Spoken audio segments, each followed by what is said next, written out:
It's not an indictment to the frat culture at all.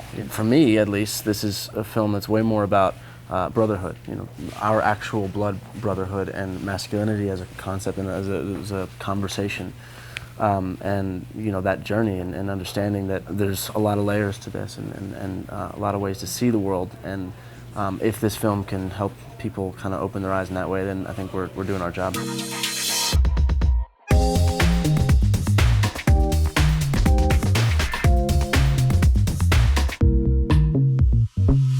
It follows a young man who, in an attempt to kind of reclaim his masculinity, pledges to his brother's fraternity. And the hazing and the entire kind of pledge term really tests, it just tests their relationship as brothers, and it challenges the two of them, but that's kind of the through line of it, yeah.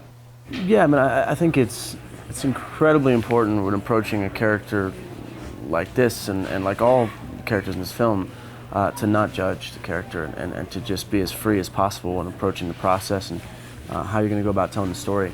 And a lot of that has to do with, I think, the environment you create on set. You know, Andrew did a great job. In the prep we did rehearsals that we had to set us up to really feel free. You know, and I'd say this is one of the most challenging roles I've had to date. Going into it, Brad, he's the whole point. You know, he's not. You can argue that he doesn't really belong there, and he's not a frat boy.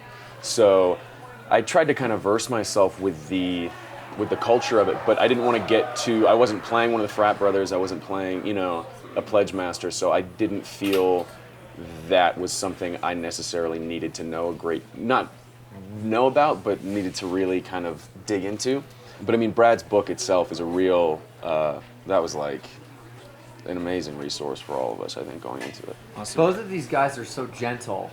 They're such gentle people, so it was like really a testament to their work, you know, what's on screen, I think. It was cool to see them transform. And, I mean, you have a moment where you really get into the whole frat and I'm thing. glad, like you said, there are moments in the film where it does look fun. And, you know, like Nick said, it's certainly not an indictment, you know, but there is a lot to be said for it, you know. I think for me, the biggest realization was in real time, you know, when we did the hazing rituals, you know, most of, not all of it was improvised and, you know, given the space to just actually do it. I saw very quickly how easy it would be to get carried away in the way that, you know, these brothers in this film do, and things get out of hand. Because it is an energy that is just about topping each other. And, you know, we watched a great film, Frat, a documentary that really shows you the culture, and that was one of the biggest tools I had.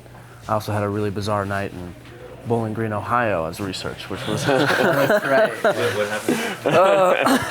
I don't